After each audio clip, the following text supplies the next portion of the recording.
Mas vamos falar do passeio do Palmeiras. Vale, porco. Meu amigo, que passeio do Palmeiras. É o que eu falo. É o que o Vamp tá falando. É um campeonato maluco.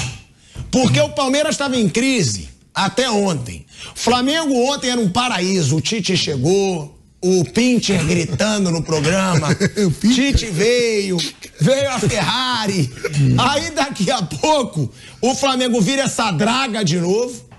E o Palmeiras, Fábio Pipeno, o seu Palmeiras, faz um atropelamento no São Paulo. E ó, é até vexame do São Paulo. Não dá pra num clássico você levar de 5-0. Bom, primeiro que igualou a goleada de 65 a maior goleada do Palmeiras no Choque Rei. Segunda coisa, o Palmeiras desempata então a disputa lá com o São Paulo pelo maior número de vitórias do brasileiro até hoje, 701-700. Mas mais do que isso é o seguinte, hoje a gente viu uma grande versão do Abel. O lado contrário é que hoje a gente viu o quanto ele foi teimoso e jogou uma Libertadores fora. Então, eu já cansei de elogiar o Abel, que, repito, eu acho o melhor do Palmeiras desse século, porque ele foi brilhante em 2 Libertadores, quando o Palmeiras ganhou do River em Buenos Aires, quando o Palmeiras com um time pior venceu o Flamengo, e esse ano eu critiquei muito e venho criticando sistematicamente, desde julho e agosto, pelo excesso de teimosia em relação a alguns jogadores mais jovens, especialmente o Endrick. E foi, nesse período todo, um absurdo o Endrick ser reserva de todos, ele é o melhor de todos os atacantes que o Palmeiras tem. Então, hoje, a gente viu uma grande versão do Abel, e não foi só pela escalação do Endrick ou pelos 3 zagueiros que ele já fez em outras situações, mas pelas mudanças conceituais. Então, são 3 zagueiros, só os laterais, o que todo mundo faz, mas o Palmeiras, desde o começo do ano, não conseguiu achar um 5. Então, agora ele teve esse lampejo. Ora, eu não tenho um 5, reforço com um zagueiro a mais, porque eu tenho 2 volantes que, na verdade, são 8. Então eles vão preencher o espaço, mas vão chegar à frente. Então esses 2 laterais, esses 2 volantes jogaram muito. Outra coisa, descobriu, para minha surpresa inclusive, eu que sou muito crítico do Breno Lopes, que eu reputo um jogador esforçado, útil para você ter no elenco, mas ele nunca foi um bom atacante de lado. Hoje nós vimos um novo, assim, praticamente a reestreia dele como um atacante central, como um outro Rony. Então, o Endrick circula por todas as posições de ataque e volta para buscar a bola, e o Breno é o cara. Mas é isso que eu queria te falar. Você tá enchendo o Endrick, falando. Só que o Breno Lopes, que também é um cara que disputa a vaga. Que eu critiquei antes de começar o jogo. Que também brilhou pra caramba. Brilhou até mais que o Endrick. Por quê? Porque nós sempre vimos um Breno Lopes jogando como atacante de lado. Hoje foi um atacante central, diferente. Ele foi o Rony. Ele foi o que o Abel criou do Rony, porque a melhor versão do Rony em toda a carreira é a versão que o Abel criou. Como o Breno Lopes, que 3 anos depois, né, de ter chegado ao Palmeiras, hoje jogou pelo meio.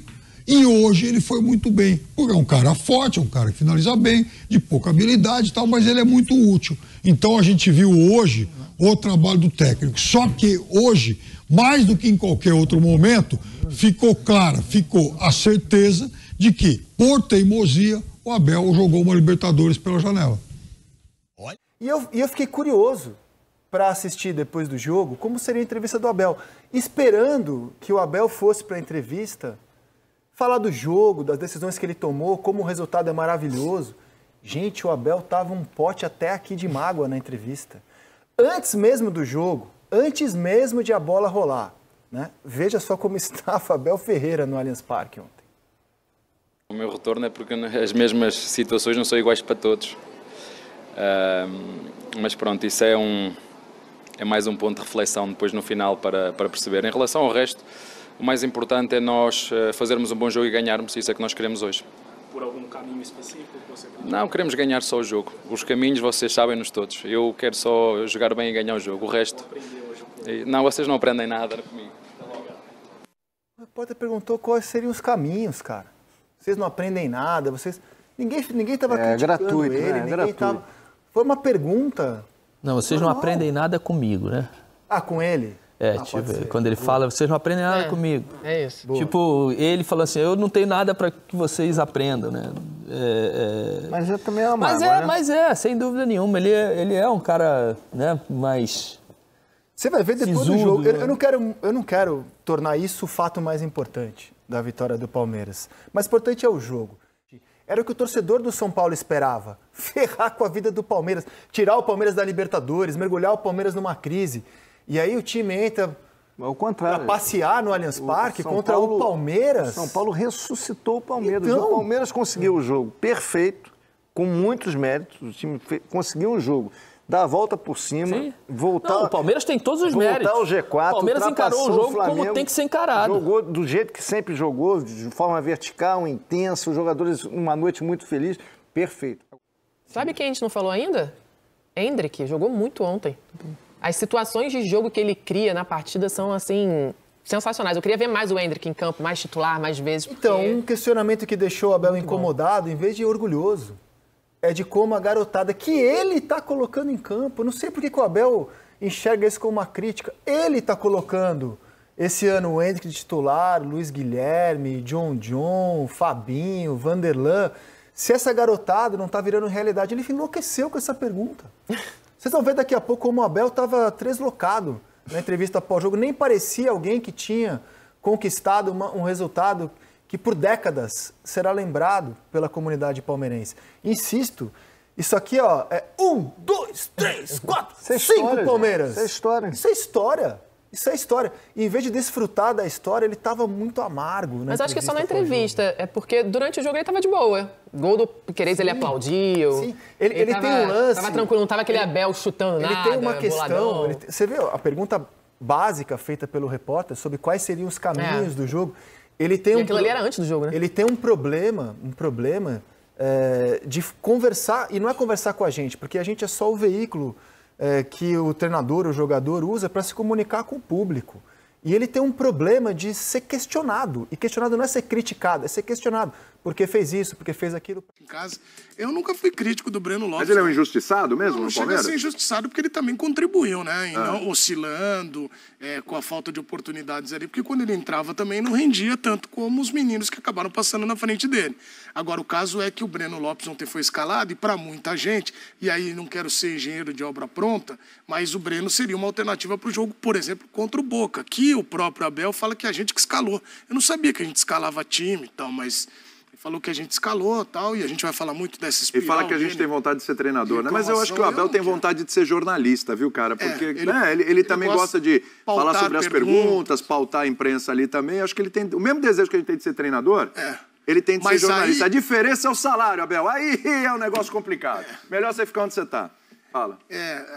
O fato é que o Abel tem um ponto que a gente tem que ressaltar, que foi o de buscar o Breno, mas não só do Breno, eu quero depois ampliar mais em relação ao uso dos laterais. Para ele viram pontas, ele escalou um time contra esses 3 zagueiros, e por isso que o Piquerez aparece tanto assim, o Mike, o Marcos Rocha, e os gols aconteceram muito com as mudanças do Abel. Mas eu só não gosto muito, William, dessa questão de toda vez que ganha, ele vem e fala, pô, a imprensa... Viu como você não resistiu? Acabou entrando nesse assunto. Mas não dá, porque é uma espiral meio chata, sabe? É difícil. É uma espiral que ele não vai avançar uma conversa, e nem no campo do avanço de debate mesmo. A gente, eu não gosto dessa coisa, nós contra vocês. Mas me parece que o Abel adotou um pouco essa postura, também um pouco machucado com algumas coisas que devem ferir ele em relação à análise da imprensa, do jornalismo, mas... eu só não gosto dessa parte. É pro Palmeiras celebrar, e o Abel tinha que celebrar mais isso. Então, esse é o problema. Eu acho que esse é o ponto. Por isso que eu falei aqui, vamos falar do 5-0, depois a gente fala do São Paulo, depois fala do Abel, porque assim, cara, só que o problema é que o Abel pauta, né?